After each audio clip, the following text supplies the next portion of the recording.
Hello 8th class. Today we will discuss about coal and petroleum. तो बच्चों आज हम कोयल एंड पेट्रोलियम के बारे में डिस्कस करेंगे।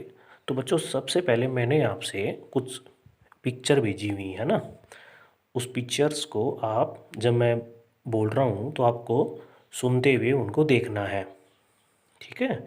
वो जो पिक्चर्स में जो लाइन लिखी है वही लाइन मैं आपको समझा रहा हूँ, ठीक है। उसको एक्सप्लेन कर दूंगा मैं हिंदी के अंदर।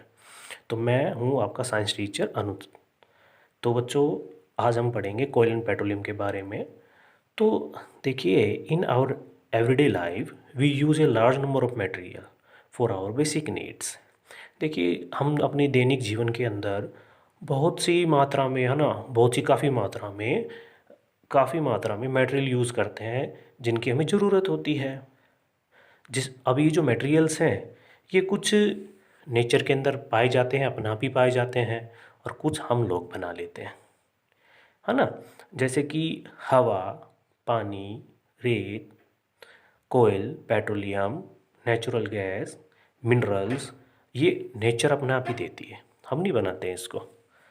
तो जो नेचर ने हमें दिया, हमने जिनको बनाया ही नहीं, ऐसे रिसोर्सेज बोले जाते हैं बच्चों नेचुरल रिसोर्सेज। क्या बोले जाते हैं भाई? वो नेचुरल रिसोर्सेज। तो अब आप बोलोगे तो जिन्होंने नेचर ने नहीं बनाया उसको क्या बोलेंगे?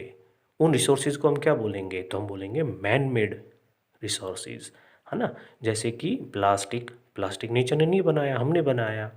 पेंट, ड्रग्स, है ना, फाइबर्स एक्सेट्रा, ये सभी मैन मेड है। तो अब तक हमने सीख लिया दो तरह के रिसोर्सेज होते हैं, एक नेचुरल और दूसरा मैन मेड। अब हम आगे डिस्कस करते हैं। सबसे पहले आता है कि भाई रिसोर्सेज कहेंगे किसे, है ना। व्हाट डू मीन बाय ये रिसोर्सेज? तो resources mean anything which can be used, है ना। वो कोई भी चीज़ जिसको हम अपने पर्यावरण में यूज़ कर सकते हैं उसको रिसोर्सेज कहेंगे। अब बेटा, जितने भी रिसोर्सेज होते हैं ना, नेचुरल रिसोर्सेज होते हैं, मान लें कि ऐसे रिसोर्सेज जो भगवान ने हमें दिए हैं, हम उनको टू टाइप्स में कैटेगराइज करते हैं। One is your inexhaustible natural resources. मेरे साथ दोहराइए, कौन सा? Inexhaustible resources. Second is exhaustible resources. Books में देखिए चलेगा तो आपको बहुत अच्छा समझ में आएगा। इनएग्जॉस्टिबल नेचुरल रिसोर्सेज क्या है? इनएग्जॉस्टिबल का मीन्स होता है which can not be used up completely, जिनको आप पूरी तरह से कभी यूज़ ही नहीं कर पाओगे। मतलब ऐसी कोई चीज़ है नेचुरल रिसोर्सेज में जिसमें आप यूज़ करते चलो, आप थकोगे ही नहीं। तो आप बोलोगे जी बिल्कुल है ना। वो क्या है? तो आप बोलोगे सनलाइट है, एयर है, वाटर है। ये इतनी मात्रा में नेचर ने हमें दिए हैं कि आज भी हम, और पहले भी इनको जब से यूज़ करते आए हुए हैं, ये कभी ख़त्म ही नहीं हुए हैं और ये चलते ही रहेंगे।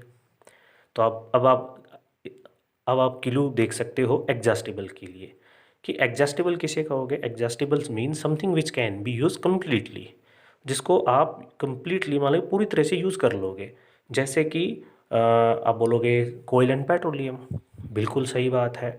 कोयल और पेट्रोलियम हमारे पास जो रिसोर्सेज है वो लिमिटेड अमाउंट्स में है, मतलब कि उनकी जो क्वांटिटी है बेटा वो हमारे पास बहुत कम है। यदि हम सभी उनको इसी तरह यूज़ करेंगे तो पर्यावरण का तो नुकसान होगा ही होगा, बट वो एक टाइम ऐसा आएगा जो हमारी अगली जनरेशन होगी, जो हमारी नेक्स्ट जनरेशन होगी, वो इनको कभी नहीं देख पाएगी।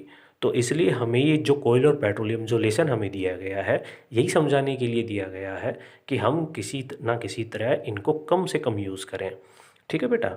तो इनको बोलते हैं एग्जॉस्टेबल, जो एग्जॉस्ट हो जाएंगे, ठीक है।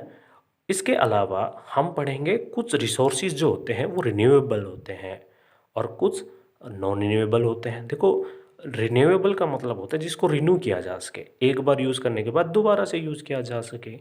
और नॉन रिन्यूएबल मीन्स जिसको आप दोबारा से यूज़ नहीं कर सको। क्या मेरे को कोई एक ऐसा सोर्स बता सकते हो, रिसोर्स बता सकते हो जिसको आप एक बार यूज़ कर लो दोबारा नहीं बना सकते? तो यस, हमारे पास है coal and petroleum and natural gas. ये ऐसे रिसोर्सेज हैं बेटा जिनको एक बार ख़त्म कर लें तो दोबारा हम तो नहीं बना सकते। तो ऐसे सोर्सेज क्या बोले जाते हैं? Non renewable. रिन्यूएबल जिसको रिन्यू किया जा सकता है, जैसे वाटर है, एयर है,